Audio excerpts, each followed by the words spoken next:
Sr. Presidente, Sra. Secretária de Estado, senhoras e senhores deputados, antes de mais, bom dia, Sra. Secretária de Estado. E eu também queria chamar aqui a atenção para um problema que junta a política europeia com a política nacional.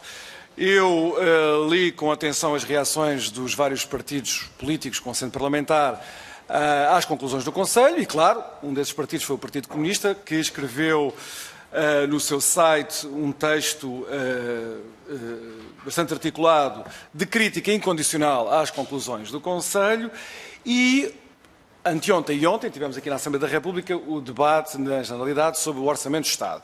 E aí também o Partido Comunista lançou, já o tinha feito para a comunicação social, mas também em sede parlamentar, no plenário, lançou a necessidade de se discutir urgentemente a questão da reestruturação da dívida. Não sei se foi uma encenação entre os partidos da coligação do Governo, enfim, uma manobra para introduzir outro tema na discussão na atualidade, ou se era mesmo uma preocupação substantiva do Partido Comunista. Seja como for, a resposta do Ministro das Finanças ao desafio lançado pelo Partido Comunista ontem foi dizer que o Governo português não faz nenhuma atenção de ter uma iniciativa nesse sentido, apenas acompanhará uma ocasião multilateral no contexto europeu se o assunto vier à baila. A questão agora que se coloca é de saber o seguinte. Nós tivemos nos últimos anos os manifestos, durante os anos do programa de assistência, os manifestos públicos, nacionais e internacionais, uma forma também de pressão internacional sobre o Estado português na época, mas tivemos os manifestos por uma reestruturação da dívida num momento particularmente delicado em que Portugal procurava recuperar condições de financiamento da sua dívida pública e do funcionamento do seu Estado. E esses manifestos apresentaram as suas ideias, as suas propostas, com, por vezes, grande violência, e entre os subscritores desses manifestos estão, não é só membros do Partido Socialista e deputados do Partido Socialista, estão vários ministros do atual Governo, não são um nem dois, 4 membros, pelo menos, do atual Governo.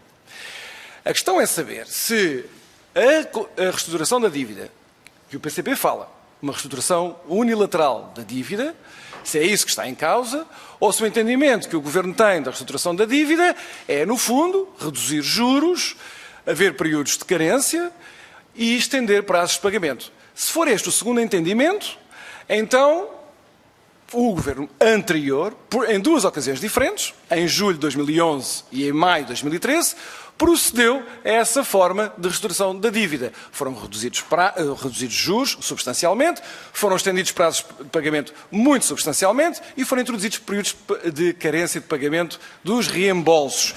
Na altura foi estimado que isso poupou ao Estado português, ao longo da vida dos empréstimos, 55 mil milhões de euros. No entanto, essas soluções, pelos vistos, não foram suficientes e daí os manifestos que apareceram depois. Logo, os subscritores desses manifestos, que hoje são ministros, não se satisfizeram com essas soluções que o Governo português, na altura, negociou multilateralmente e que até aceitou uma terceira reestruturação da dívida para a Grécia, e acho que Portugal até devia ter uma atitude de aceitar, se tal for necessário, uma quarta ronda de reestruturação da dívida grega, uma vez mais, se tal se afigurar necessário no futuro.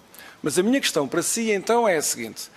Há aqui uma posição homogénea dentro do Governo português, ou, à semelhança do que o Primeiro-Ministro Cameron fez na questão do referendo, se foi concedida a liberdade de expressão política, de decisão política, em que há uns ministros, aqueles que subscreveram os manifestos, ou outros, que nós não conhecemos, que também estão apostados numa outra forma de reestruturação, de não pagamento, unilateral, mais próxima das posições do Partido Comunista, e antagónicas àquela posição que o Ministro Mário Centeno, o Ministro das Finanças, Mário Centeno, ontem anunciou na Assembleia da República.